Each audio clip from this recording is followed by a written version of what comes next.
Amen, amen. Amen. Amen, amen. Amen. Furaha iko. Furaha iko. Is there joy? Tumpigie Bwana mikono. Let's clap for the Lord. Mnajua kama niko na ubiri. You know that I'm the one preaching. Na kaka nakamwa difficulty kidogo juu ya langue. I have a few difficult because of the language. Mais tutakuwa tuna alterner au tutakuwa tunabadilisha tu. Donc nitahubiri mu Kifaransa. I'm going to preach in French. Je crois ndugu Gaston ataanza kuitia mu anglais na dada atafanya Mswahili pour que auditoire yote itufate vizuri. Amen. Mbele ya yote nipenda kwa kumshukuru mchungaji mwenye atupatisha tena opportunity ya kujiweka mbele yenu na kusema kwa ajili ya Mungu. Tukaa mchungaji ubarikiwe. I want to appreciate the pastor. Asante sana kwa confiance yenyewe unatupatishia tena. Thank you so much for having faith in me and giving me this opportunity to preach. Je voudrais m'acquitter aussi de quelque chose qui m'est dans mon cœur. Nilipendelea kusema kitu kingine kwenye roho yangu. I want to say something in my heart. C'est d'abord de bénir tous les musiciens. Le fait de cool. The fact, Donc, sorry. Nikafanya kubariki baimbaji wote. Na spesialman nipenda kusema antuka dada Christina asante sana. Asante, nasema asante juu dada kama anakamata microphone ya kwake kisa swa kuhubiri, même si nalikuya niko un peu wa kuchoka tout ça, mais dimension tutakuwa nao ya kuabudu Mungu, nitajisentir vraiment que nakuwa trop palaise na naona tubitu yote kabisa natengemana mwili. Atuka ubarikiwe sana dada. I just want to thank najua God for ni kipaji yako na utaenda tumbele. Atujue nye Mungu yuko anatayarisha juu yako. Amen. Amen, amen. Tenda e baba tenda. E baba tenda e baba. Tenda e baba e tenda e baba tenda e baba tenda e baba. Mungu wa majabu tenda e baba. Oh tenda e baba. Mungu wa miujiza E baba tenda. oh tenda e baba tenda. Amen, amen. Amen. Yeah. Aujourd'hui, nous allons partager quelque chose. Today we're going to share something very special. C'est juste un petit thème Just a small topic this morning. qui parle de Dieu qui nous surprend. The God who surprises us. Mungu anayetushangaza. Amen, amen. Amen. Donc, Dieu qui nous surprend. God of surprises. Mungu anayetushangaza. Je sais que peut-être plusieurs ne comprennent pas encore qu'est-ce que le frère Lambert voulait parler par là. I understand that many of us might not understand what Brother Lambert want to talk about this morning. Naelewa wengi hatuwezi kuelewa ambacho anaenda kukiongea asubuhi ya leo. Mais je voudrais vous dire quelque chose. I need you to understand something. Okay. Toute la Bible The entire Bible, Biblia nzima ne nous parle que de la surprise que Dieu nous fait. the entire Bible talked about the surprises. You know, God that surprises us. Biblia nzima imejaa miujiza ama vitu ambavyo Mungu anatushangaza. Comme homme, As a human, Kama wanadamu nous avons notre propre logique. we have our own thinking. tuna mawazo yetu. Nous essayons de faire des choses à notre manière. We need some time to try to do things in our own way. Muda mwingine tunataka kufanya vitu kwa njia zetu. Nous planifions des projets. We make some plans. Tunapanga mipango. Nous disons non, moi je dois étudier pour devenir tel. Sometimes we go to school because we want to become somebody. We Je go dois to faire school. ceci pour devenir tel.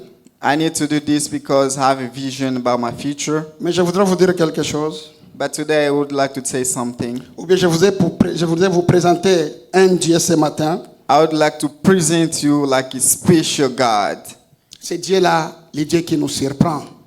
He's the God that surprises us. Mungu anayetushangaza. Il n'est pas un homme pour faire les choses comme un homme. He's not. He doesn't do things like us, like a human. Il fait des choses à sa manière God has the only way to do things, et de la manière dont il trouve la plus meilleure possible. and He does the best way possible. Amen, amen. Amen. Est-ce que quelqu'un me suit? Do we Est-ce que understand? vous comprenez ce qui- Do we Amen. understand? Alors, nous allons développer notre thème sur 4 domaines. We're gonna divide that to topic in 4 different branches. Nous allons parler d'un Dieu qui nous surprend par rapport à ses choix. We're gonna talk about God who surprises us based on choices. C'est le premier domaine que nous allons exploiter. That's the first step that we're gonna talk about this morning. Et par là, je voudrais, si on peut nous mettre 1 Samuel 16, 6, verset 13. Samuel 16:6. Tutasoma kitabu cha Samueli 16 mstari wa 6. Nous allons nous arranger de sorte qu'on ne soit pas trop long parce que nous n'avons que quelques minutes, parce qu'à 13h juste, nous souhaiterons à ce que nous puissions quand même terminer notre message. Amen. We're gonna do everything we can just by 1 o'clock, you know, Benja, to end the topic this est-ce que vous avez morning. tout il y a The book of 1 Samuel, Samuel, vous me les parlé, 1 Samuel 16 verse 6. 6 to 13. Verse 6 to 13. Yeah. Okay. We want us to read in English or we're going to read in French? Which one? Ou d'abord, il a déjà mis ça. Je voudrais, moi-même, peut-être je vais lire ça. Amen, amen. Amen. Je voudrais qu'on exploite d'abord notre verset principal. We're gonna talk about the main verse. Ça se situe à Ésaïe. Isaiah. Benja, laisse d'abord, moi je vais. Bon, acha kwanza, niko nasoma hii mipeke. Okay. Donc, tunaenda ku Ésaïe. We're going to go to the book of Isaiah. Ésaïe 55, 8, 9. Isaiah 55, 8 to 9. Kukuwa na ba interprete mingi kwa mpe nguvu. En fait, tutaenda tu vile vile. Okay. Sasa Swahili yake naita kwa nguvu poa. Tunaenda nitaessayer quand même kusema français na kusema Swahili kidogo mara moja. Alors, Esaïe, hii verset ndio iko vraiment base ou bien fondation ya teme yetu. Biblia inasema hivi. Kwani mawazo yangu ubi mafikiri yangu haiko mafikiri yenu, njia yangu haiko njia yenu, isamavyo Mungu. Kwa yote vile wenye mbingu iko mbali juu sana ya hapa dunia chini, vile vile njia yangu iko yulu ya na njia yenu hapa chini, ube ya mawazo yenu hapa chini. Amen. Alors, je crois njo yote ile, mais sijue kama baisha itia. Donc, kwa maana, yes, kama vile mbingu zilivyo juu sana kuliko nchi, kadhalika njia zangu zi juu sana kuliko njia zenu, na mawazo yangu kuliko na mawazo yenu. Amen. Amen. Donc, de la même manière que mes pensées ne sont pas comme vos pensées, The same way my thoughts are not your thoughts, et vos voix ne sont pas mes voix, but choice yangu haiko ya kwenu. dit l'Éternel, autant les cieux sont élevés au-dessus de la terre, Mimi niko juu ya mbingu, autant mes voix sont élevées au-dessus de vos voix. masauti yangu iko juu kushinda masauti Et mes pensées au-dessus de vos pensées. mafikiri yangu iko juu ya mafikiri yenu. C'est ça le Dieu que nous allons parler aujourd'hui. Ule ndio Mungu tutasemea leo. Et Dieu donc, il n'agit pas comme un homme. Un Dieu multidimensionnel. Mungu ana na manjia za mingi, hawai kureact sasa. Un Dieu qui ne réfléchit pas comme nous autres. Mungu asifikirie sasa. C'est pas là où toi tu l'attends que tu vas le trouver. Haiko pale kwenye unamngojea Mungu njoo kwenye utamkuta. Donc, toi tu peux planifier quelque chose. Unaweza kupanga kitu leo. Tu crois que peut-être c'est ça. Unawaza kama ile Ou njoo. tu peux t'inquiéter de quelque chose. Unaweza kufikiria kitu. Tu te dis normalement Dieu devait faire déjà ça. Unafikiria kama Mungu. Mais Dieu te regarde et t'observe. Mungu anakuangalia tu. Parce qu'il a son temps. Kwa sababu ana muda yake. Il a ses choix. Ana ba choices za kwake. Il a sa façon d'agir. He has his own way of doing things. Amen, amen. Amen. Et je compte revenir maintenant sur le premier domaine que nous allons exploiter, qui est les choix de Dieu, la manière dont Dieu nous surprend par son choix. The first thing we're going to talk about how God surprises us according to his choices. Je crois qu'on avait déjà mis le verset là-bas. Dans ce chapitre, ou bien dans ce morceau de la Bible, in the Samuel that we just read earlier, on nous parle de l'histoire, de la manière dont on avait choisi David. banatusemea namuna gani balimchagua David. Ben, tu peux weza sasa kuturudishia hayo juu tusome kidogo. Amen. En tout cas, tutasema vraiment ba verset mingi sinon wakati itapita sana. Amen. Alors, Ni lorsqu'ils ont okay. Samuel 1. 1 Samuel 16:6. Non, Samuel 16, 6, 13. Okay, Samuel 1, 6 to 13. 6 to 13, yes. 1 Samuel chapter 6 verse 13. Utusemea Mswahili? No. Samueli wa kwanza 6:13. Yes. That's correct, huh? Tutasoma Samueli wa kwanza 6:13. Nao watu wa Bethshemeshi walikuwa wakivuna ngano yao bondeni. Wakainua macho yao. Non. Un Samuel 16. 1 Samuel 16, Yeah. verset 6 à 13. 1 Samuel chapter 16, verses 6 to 13. So you are at the right place. Yes. The Yes. first one was right, yes. Samueli wa kwanza sura 16 mstari wa 6 tusoma mpaka 13.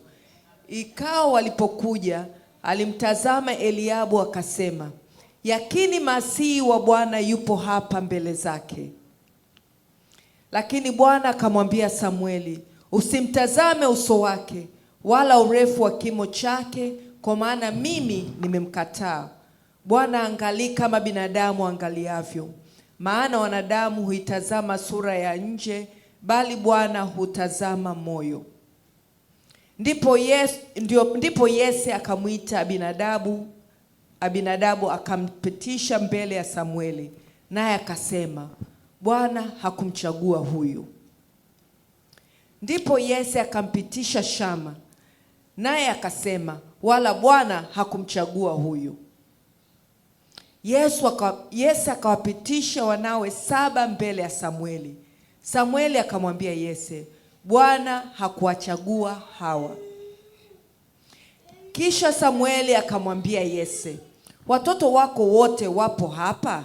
Naye akasema, amesalia mdogo wao, na tazama anawachunga kondoo. Basi Samueli akamwambia Yese, tuma watu wamlete, kwa sababu hatutaketi hata atapokuja huku. Basi akatuma mtu, naye akamleta kwao. Naye alikuwa mwekundu, mwenye macho mazuri, na umbo lake lilikuwa la kupendeza. Bwana akasema, ondoka umtie mafuta, maana huyu ndiye. 13. Ndipo Samueli akaitwaa pembe yenye mafuta, akamtia mafuta kati ya ndugu zake, na roho ya Bwana ikamjilia Daudi kwa nguvu tangu siku ile. Basi Samueli akaondoka akaenda zake Rama. Amen, amen, amen. Amen, amen. Donc là, nous sommes en train de suivre l'histoire de la manière dont on avait oint David pour devenir roi d'Israël. Watu tunasemea namna gani makamata David wanampaga mafuta kwa kuwa mfalme wa Israeli. Quand Saul avait déjà perdu la confiance de l'Éternel, le roi Saul, wakati mfalme Sauli alipoteza trust ya Mungu, alors il était question maintenant qu'on puisse oindre un autre roi. it was a time to get like another king. C'est comme ça que le prophète Samuel avait eu la charge d'aller chercher selon les recommandations de Dieu. That's how David had to go get his power according to the willing of D'aller à la famille d'Isaïe, there is Isaiah qui est le family. papa de David, David's died. et tous ses 11 enfants. Na watoto wake 11. Alors, quand il est arrivé, Saa alifika pale, il était question maintenant d'opérer un choix sur la personne sur laquelle Dieu a choisi. ilifikia namuna ifale bachague nani kabisa atakuwa mfalme mwenye Mungu yeye peke itakuwa atamchagua. Si vous suivez la petite histoire, Kama tunaendelea kufuata historia ile, la première personne qui s'était présentée, mtu wa kwanza mwenye alikuja, c'était le fils aîné d'Isaïe, he was the firstborn, qui est Eliab. Eliab. Eliab, c'était le fils aîné. Eliab was the firstborn. Et en le voyant, Na tukamuona l'apparence qu'il donnait, image alikuwa sa taille anapatia, et tout ce qui était avec lui, urefu yote na mambo surtout yote que alikuwa c'était nayo. déjà un guerrier de longue date. We knew he is like warrior. Tout le monde avait dit, ah, en tout cas, ça doit être lui. Yes, when they saw him, everybody said, that's the choice. Ça, c'est l'homme. That's the man that we need. L'homme, il regarde ce qui frappe aux yeux. Yeah, sometimes people tunaangalia appearance ya mtu tu. L'homme, quand il estime lui-même que non, ça doit être seulement lui. It's just estimation. When we see it, C'était vraiment un gaillard. because he was like a big man. Il avait tout pour devenir roi. He had all the qualities to Mais become pendant a que king. ce n'est pas lui qui était dans le plan de Dieu. He wasn't the one according to the plan of God. Voyez comment Dieu est en train de nous surprendre par rapport à son choix. Do you see how God surprises us with his choice? Dieu n'agit pas comme nous autres. Mungu react sa vile Il ne watu regarde wengine. pas les yeux, il ne regarde pas comme l'homme regarde. God doesn't look at how beautiful you are. Dieu regarde d'abord la disposition du cœur de quelqu'un. God anaangalia, are you available for that?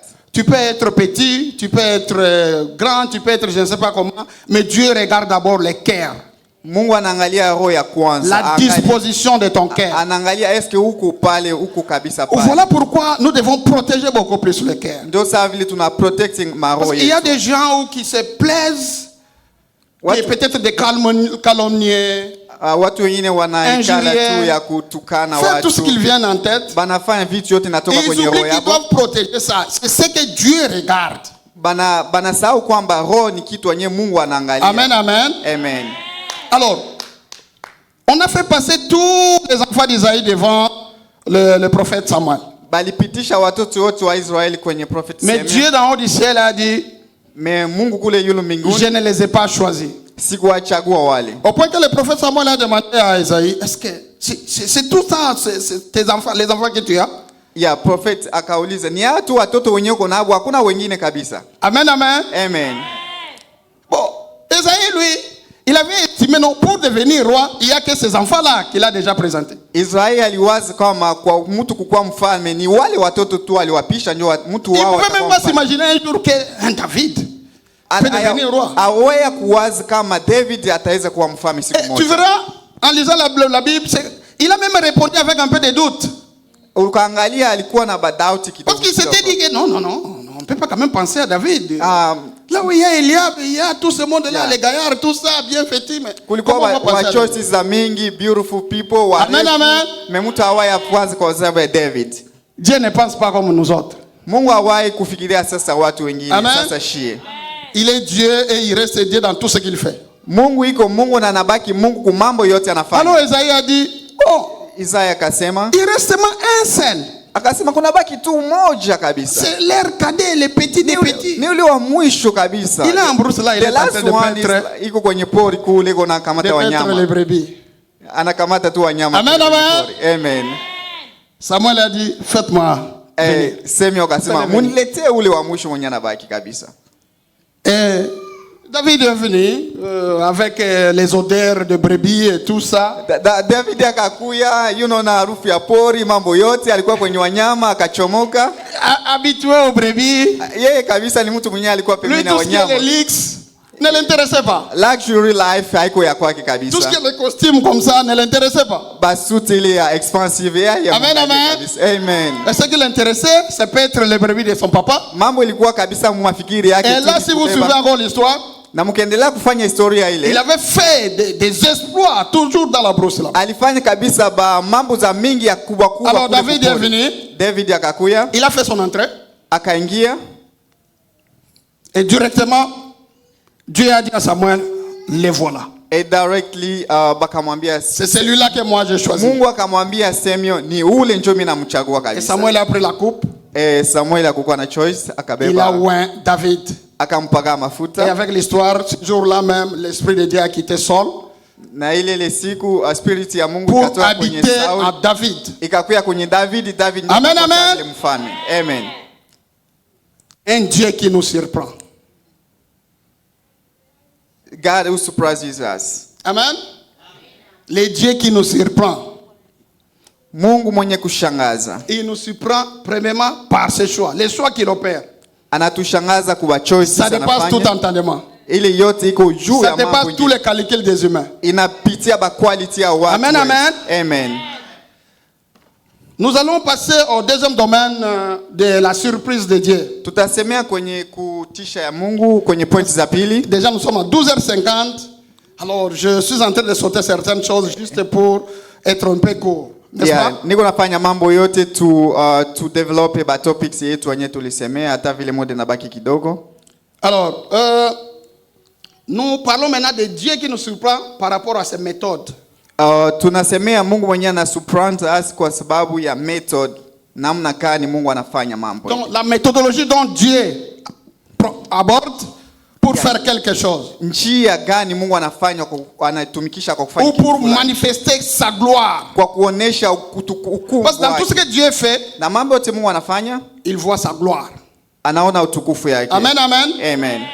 C'est pour cela il ne le fait pas comme nous autres. Ndio maana afanye mambo sasa si. Il le fait comme lui Dieu. Anaifanya sawa vile Mungu. Parce que quand il le fait, kama anaifanya, tout le monde va dire non ça ne doit être que Dieu. Kuna mambo Mungu anafanya kama unaona unasema this is only God can do this. Alors nous prenons Exode. Bon, de toutes les façons, je vais commencer peut-être à paraphraser seulement au lieu de lire, ça va nous prendre beaucoup de temps. Okay, we're not gonna spend enough time to read. Sometimes we're gonna give some verses and then we're gonna stay there. Normalement, on devrait lire tous les Exodes du chapitre 14. On devrait les lire en entièreté. For those who want to read, they can go to Kutoka 14. Mais on doit lire. Bon, ou bien on ne saura même pas lire. Ici, on nous parle de l'histoire des Israélites quand ils étaient en Égypte. Il était question maintenant que les Israélites puissent quitter l'Égypte et aller à la terre promise. Il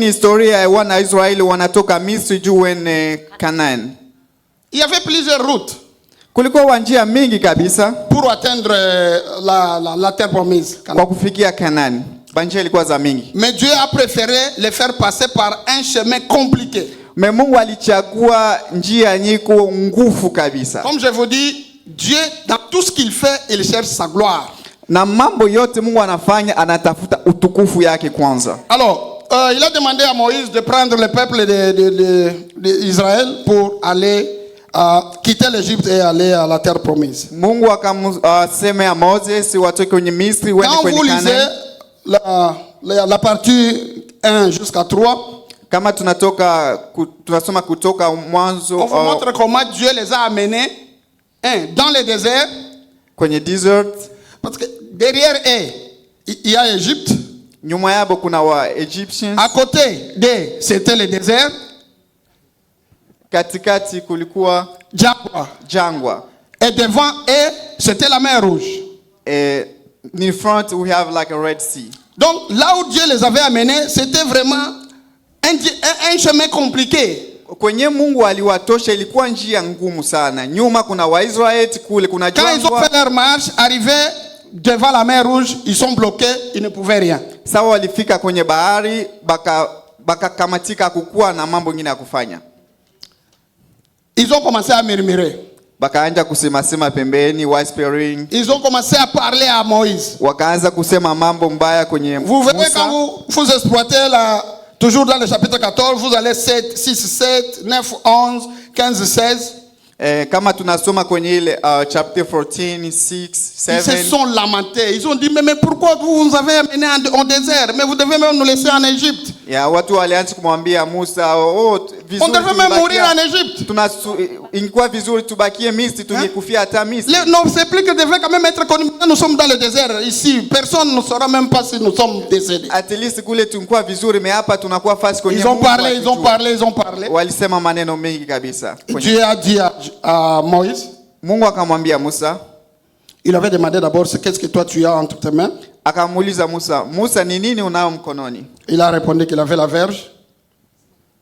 Anasema nina fimbo tu mkononi mwangu. Et il lui a demandé, elle tape cette verge sur la mer. Akamwambia, Amen, amen, amen. piga ile fimbo kwenye mai. Et quand il a tapé la verge sur la mer, Sasa alipiga fimbo kwenye mai, voilà, la mer s'est fendue en deux.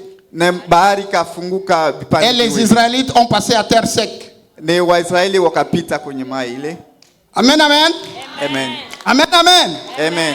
Ce sont là les méthodologies de Dieu.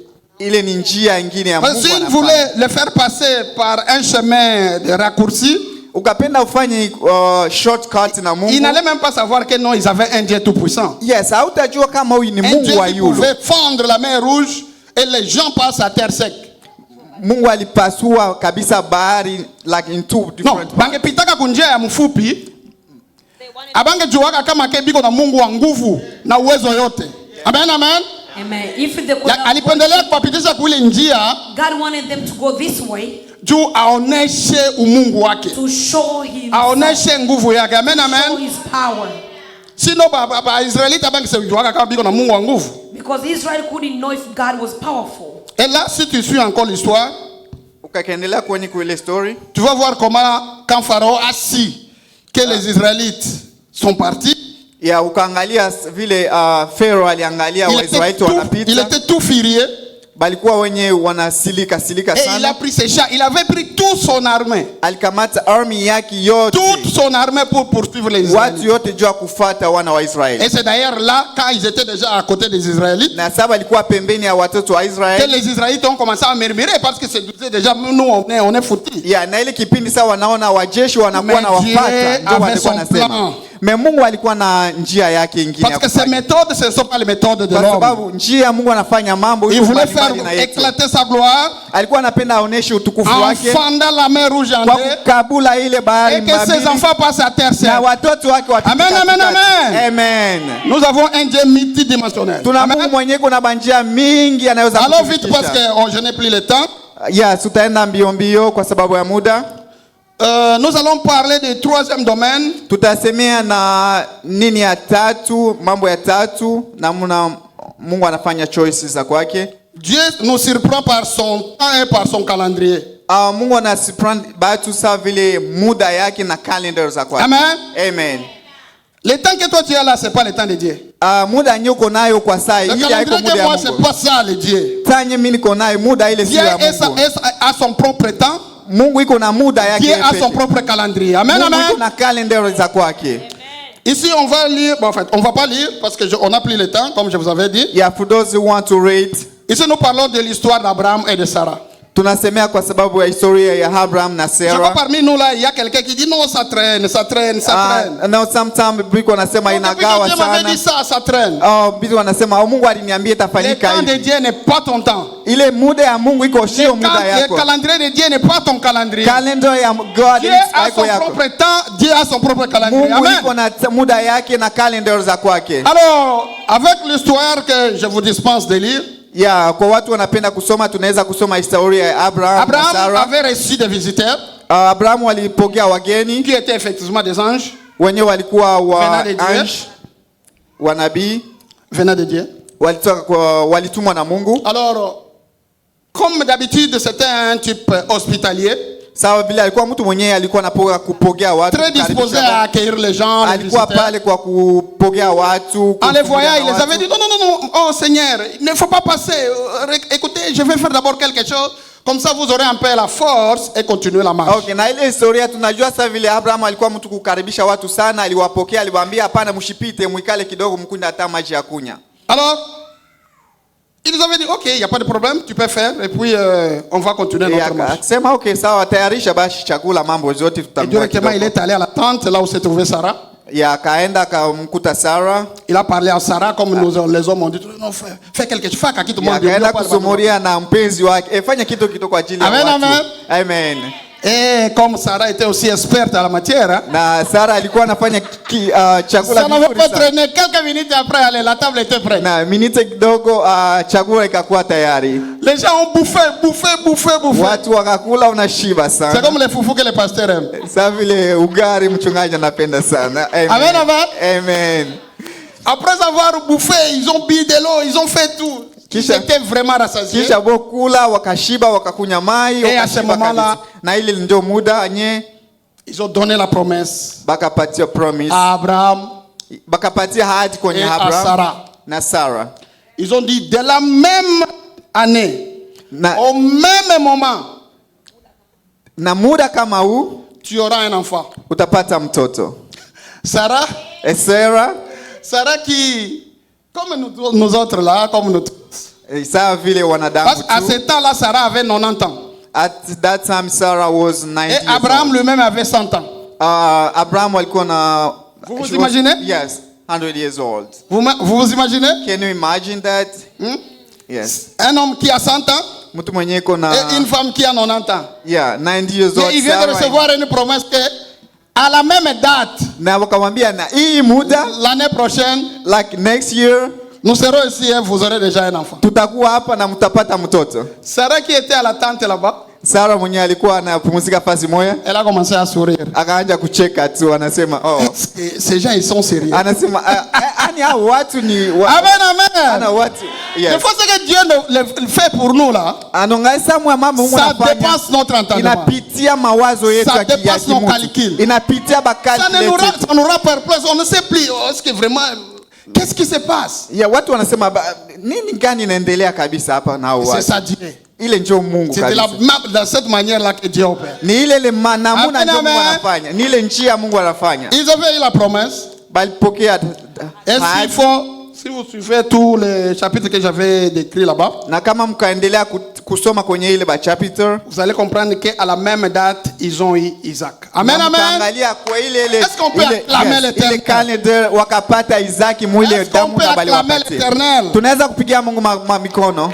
C'est un Dieu qui nous surprend. Ni Mungu mwenye anatu surprise. Amen. C'est un Dieu qui nous surprend. Ni Mungu mwenye kutushangaza. Alors, nous allons partir au 4e domaine Ya tutasemea domain zetu za ine de la surprise de Dieu. ya kushangaza ya Mungu. Et directement, je vais commencer à demander à quelqu'un ici. Nitaomba pia mtu pia vile Est-ce qu'il y vile. a quelque chose qui traîne dans ta Est-ce vie? que unaona kitu mweko na gawia sana kwenye Il faut maisha rappeler yako? à Dieu parce que le timing de Dieu n'est pas le timing des hommes. Umkumbushe Mungu, timing ya Mungu sio ya wanadamu. Amen, amen. Amen. Là, je parlais seulement de... Parce qu'en fait, il y a d'autres que je devrais citer.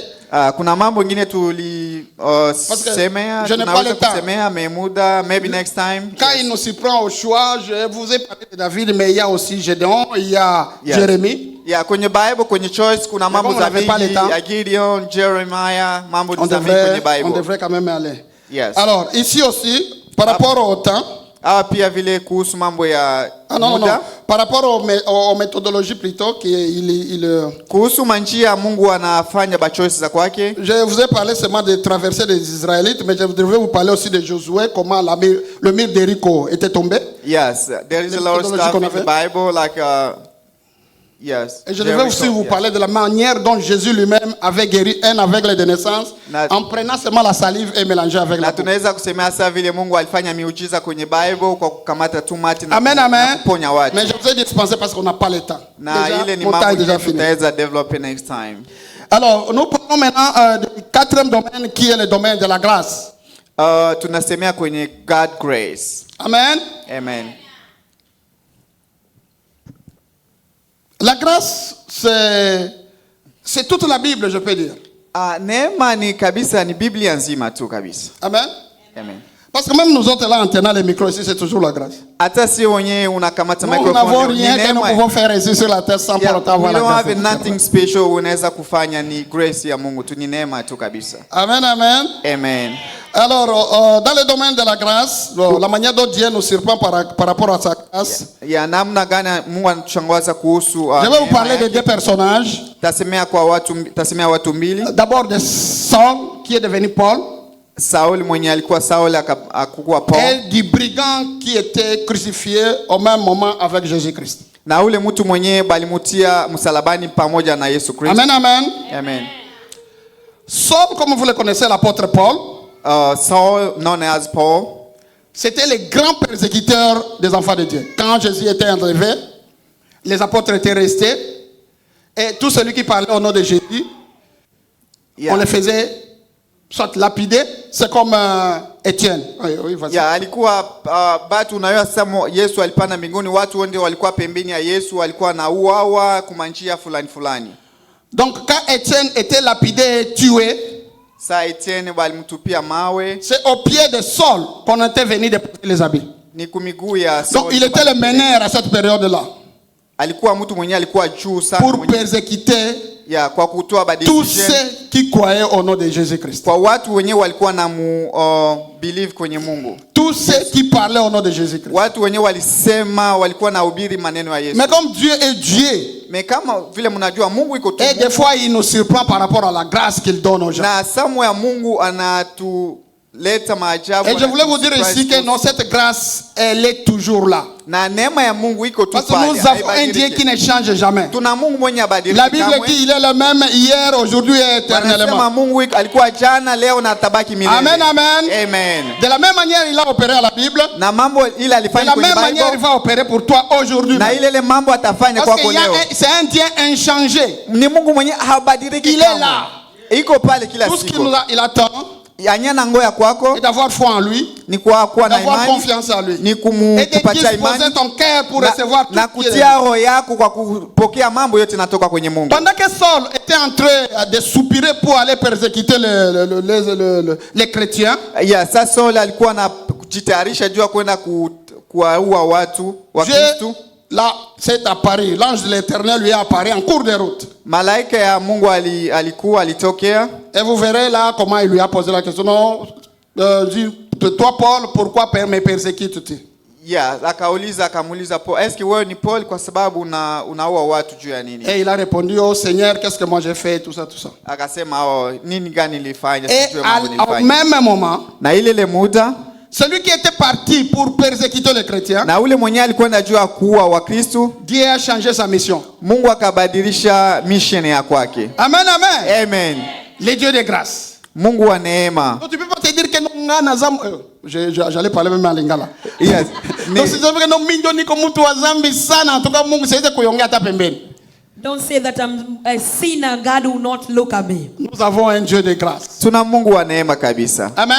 Yes. Nous avons un Dieu de grâce. Tuna Mungu wa neema, usiangalie zambi Et yako. si vous suivez, vous parcourez un peu les actes, Na les livres tukaenda des actes des apôtres, ya mitendo ya mitume kama utaweza vous kusoma, verrez comment Saul, mtaweza onda kwenye qui est devenu mfano apôtre Paul, mwenye alikuwa apotre Paul. et d'ailleurs je peux vous dire que c'est lui qui a beaucoup plus travaillé, plus que même les autres apôtres. Na ni mtu mwenye alitumika kutufikia wa Amen, apotre amen. wote kwenye Bible. Amen, amen. Amen. Est-ce que quelqu'un m'attend? Est-ce que tunafuata? Est-ce que quelqu'un m'attend? Est-ce que tunaelewa kabisa? Est-ce que vous êtes là avec moi? Est-ce que muko pale na mie pamoja? Est-ce que quelqu'un peut demander à ce que Dieu puisse le surprendre aujourd'hui? Yes. Amen. Alors parlons du brigand. Tunasema Parlons du brigand. jambazi. Alors, sur la croix, en fait, quand on avait crucifié Jésus, Ya, sawa walimtia Yesu kwenye msalaba, il était avec les deux brigands. alikuwa na wale wajambazi wawili.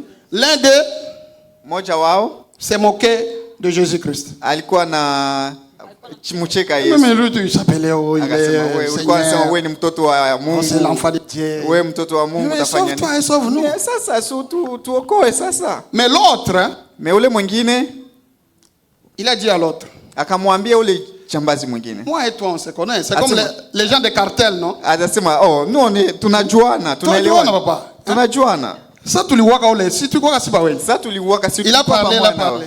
Yes. Il dit, celui-ci, il n'a rien fait. Akasema Yesu hakufanya kitu. Mais nous mambo sommes yenyewe des mimi na wewe criminels. tulifanya ni ya On se Mungu connaît, sana. mon frère. Tunajuana. Tunajua Et watu il a dit à wangapi Jésus, tunajua.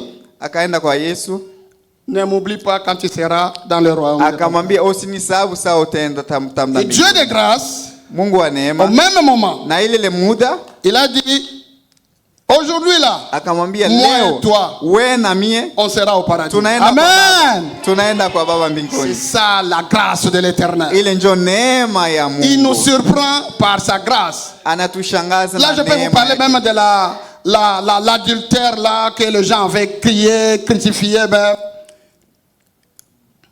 que non, bon, vous connaissez dans la Bible l'adultère qui avait parfumé les pieds de Jésus. The lady was a Les gens avaient combattu. Non, non, non, mais elle ne peut même pas s'approcher de Dieu.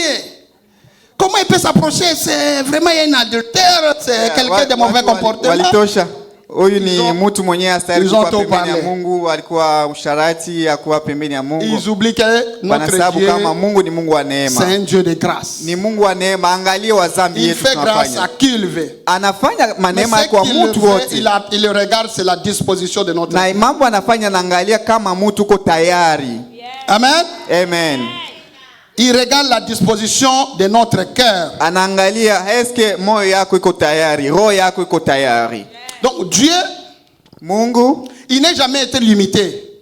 Mungu haina limitation, Par hana des na mwisho. statistiques. No matter what. Comme je peux dire Gédéon ou bien Samuel avait dit que non, écoutez, moi je suis un enfant né dans une famille pauvre. Pendant que Dieu l'appelait vaillant héros. Yes, Mungu angalie jamaa gani ulitoka, namna gani ulikomaa. Mais lui-même, Gédéon, se voyait comment? Il se voyait petit dans une famille pauvre qui ne pouvait rien. Pendant que Dieu le voit un vaillant. Leo unaweza kujiona nilitoka kwenye familia yenye hatuna na maisha, hatuna na kitu. Mungu Amen, anakuona amen. kwa Mungu mwenye uko na mambo mingi Mungu. Jérémie avait dit quoi? Oh, moi je suis jeune. Jeremiah akasema mimi ni Je ne kijana. connais même pas parler. Shishi hiyo hata kusema. Pendant que Dieu dit que non, dès le ventre de ton maman, je t'ai choisi et je t'ai établi. Yes, roi. Mungu akamwambia Jeremiah, kutumbo ya mama nilikuchagua.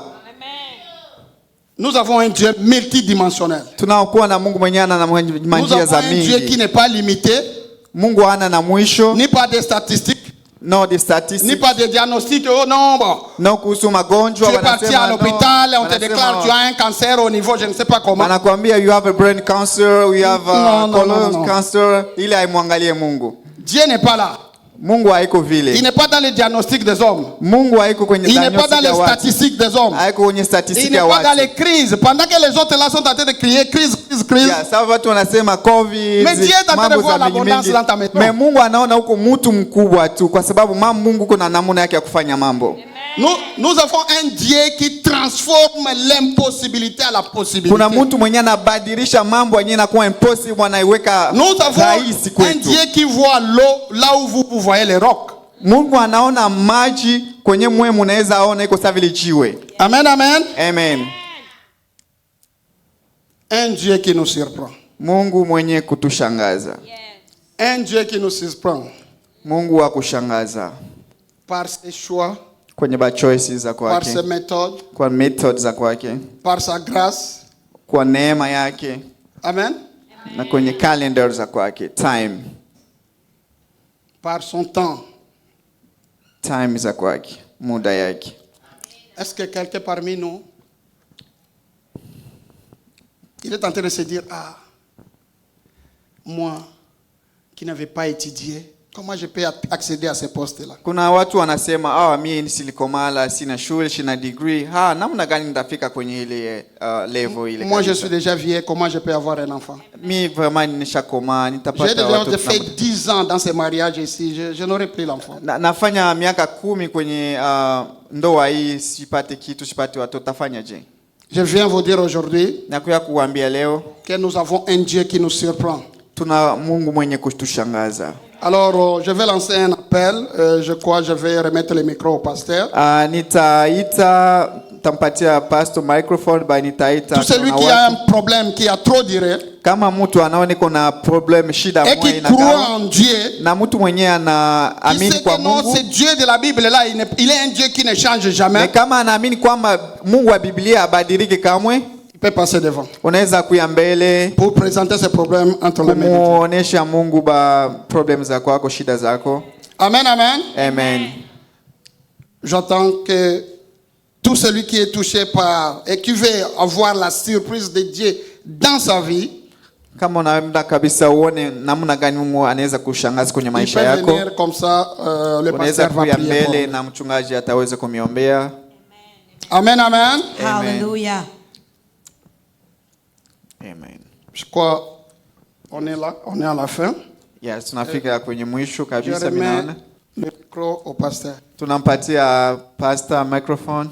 Pigia jina la Bwana makofi. Kama unahitaji kuja tuombe. Hallelujah. If you have any prayer request and you believe that God is God of the impossible, we are going to welcome here. If you believe that God of surprises, God of surprises. Hallelujah. Hallelujah. Ni Mungu ane surprise. Is God who surprises us. Ndio Papa ambaye ametubilia leo. That's the word that Papa spoke to us this morning. Ni Mungu wa surprise. Is God who surprises us. Hatuwezi kukubali shetani endelee kuonea watoto wa Bwana. We cannot let the devil defeat God's people. Ni Mungu anaye change vitu immediately. Is God who changes things immediately. Hallelujah. Hallelujah.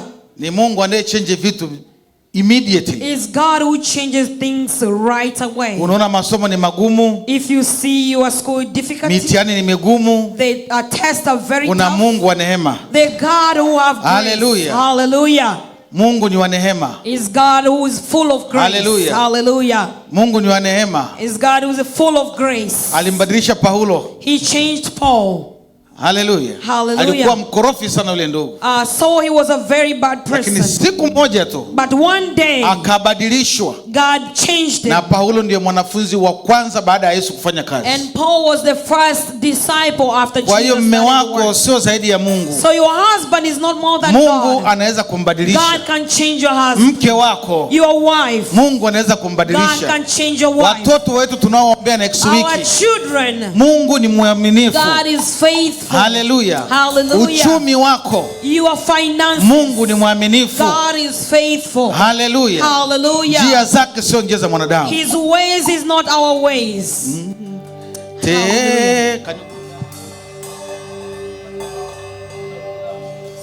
Tuimbe wimbo tuende kwenye maombi tumaliza ibada. We're going to sing this song and we're going to go in prayers. Tenda muujiza. Yes, Lord. Tenda muujiza. Usiache siku ipite. Usiache Bwana siku ipite bila kutenda miujiza. Wakati tunapotafakari wimbo huu, haleluya, haleluya, haleluya, haleluya, haleluya, haleluya, haleluya, haleluya. Yes, Lord. Tenda muujiza. Imba tenda muujiza. Tenda muujiza. Usiache saa. Usiache Bwana saa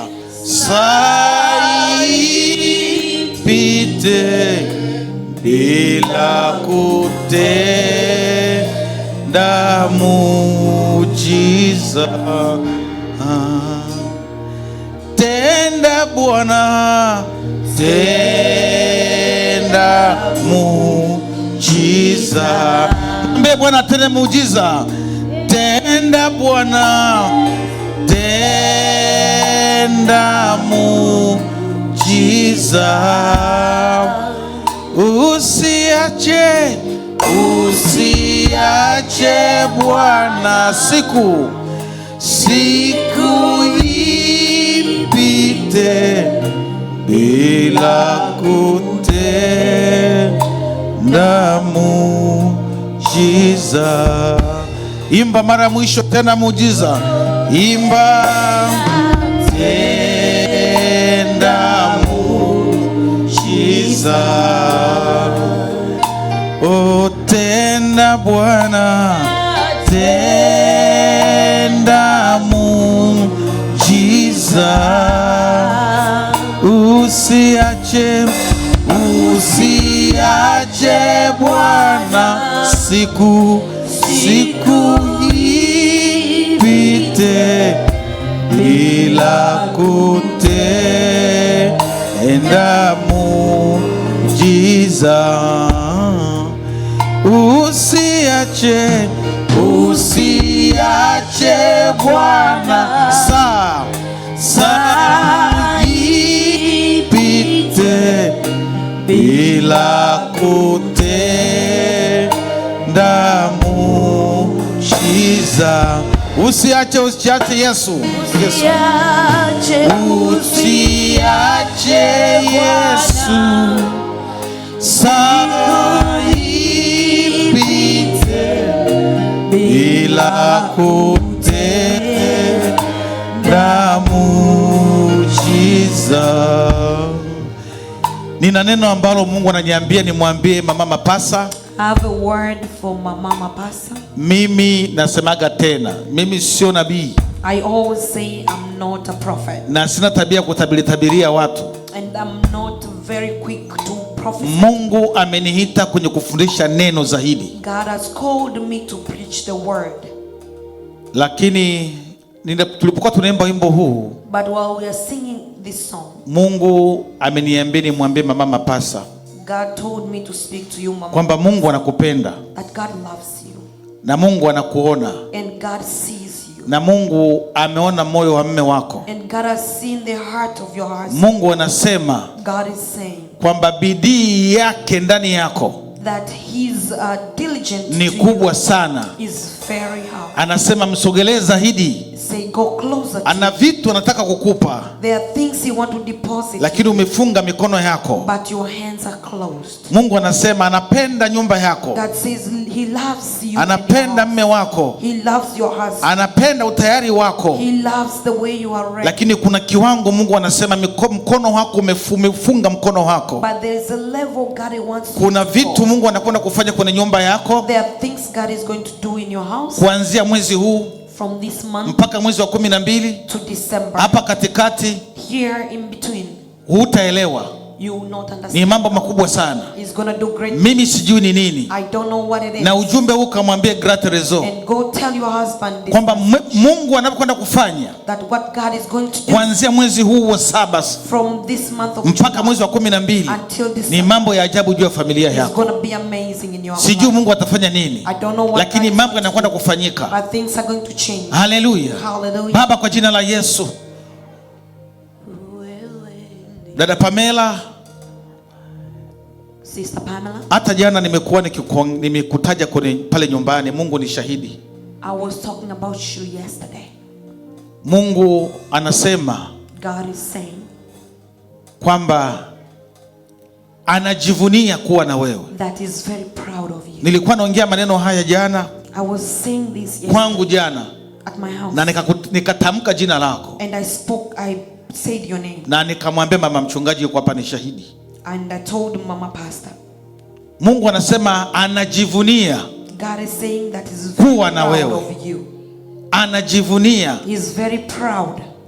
It's not about kuwa tu Mkristo na kuja kanisani, lakini Mungu anasema I'm so proud for Pamela Kirigiti. It's not just for you coming to church, but God is very proud Kwa hiyo of you. dada Pamela, unapotembea, So Sister Pamela, when you are walking, unapokuwa kazini, when you are at work, ujue wewe ni mtu tofauti kabisa, just know you are special. na kuna anayeweza kukugusa, And nobody will touch kwa sababu wewe ni chaguo la Bwana. because you are chosen. Mungu anasema yeye anajivunia, God says very proud. kama alivyomwambia shetani juu ya Ayubu. Has he told the devil about Job? Mchana wa leo This afternoon, kuna watu wako hapa wanasoma masomo, there are people, they are going to school. tunakwenda kuomba. We are going to pray. Kuna watu wengine wako hapa wanataka pepa, There are people here, they tunakwenda kuomba. we are going to pray. Wengine ni ndoa, wengine ni uchumi. Some people, they're struggling. Mlilie Bwana, Cry unto mlilie God. Bwana. Cry unto God. Uko kwenye madhabahu ya Mungu, You are in the altar na of God. kazi ya madhabahu And the work of the ni altar kutoa majibu kwa is watoto wa to Mungu, give answers to ni the kutoa children of majibu. God. Is to give answers Kuna to the familia children zingine of God. zinateswa There are families that are na nguvu struggling za shetani. of the power of the Kazi ya darkness. shetani ni The kuharibu, work of the devil is to destroy. kazi ya shetani ni The kuua, work of the devil is to lakini kill. alikuja tuwe na But uzima. he came to give us Kuna life. familia zingine zimefungwa, There are families that in the bound haziwezi kupata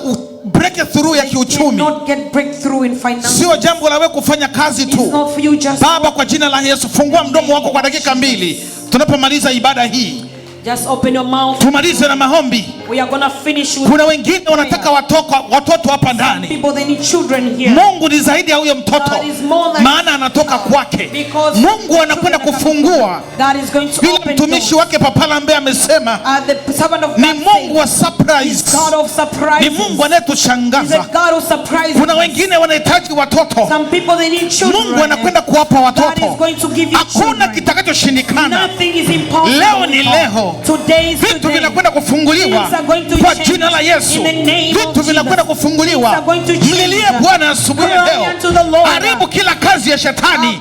Break Baba, every work kwa of the jina la darkness. Yesu Kristo. In the name of Waliofungwa asubuhi ya leo People were in bondage wanakwenda this morning. kufunguliwa. They are going to be Baba, set kwa free. jina la Yesu, In the name of ninaomba Jesus. mchana wa leo, Katika jina la mtumishi Yesu. wako amehubiri. Yes, Lord. Ni Mungu unayetushangaza, In the name of ni Mungu uliyemshangaza familia ya Yese, ni Mungu uliyemshangaza Musa, ni Mungu uliyeshangaza watu juu ya Paulo, sawasawa na neno lako mtumishi wako Papa Lambe amehubiri. Baba, nataka asubuhi ya leo watoto wako wamekuja kwenye madhabahu hii, ukawashangaze in the name of Jesus.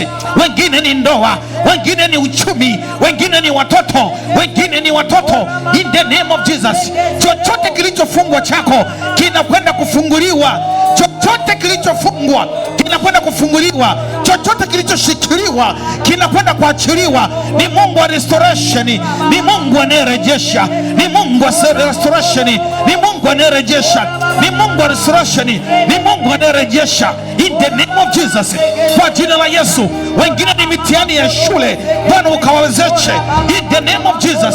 Wengine ni magonjwa, ukawaponye mchana wa leo, ukawashangaze. Wengine ni mitihani ya shule, ukawashangaze. Wengine Bwana ni uchumi, ukawashangaze. Kila roho ya ukavu, kila roho ya kukauka tunakataa kwa jina la Yesu. Shetani hana nafasi katika maisha yetu.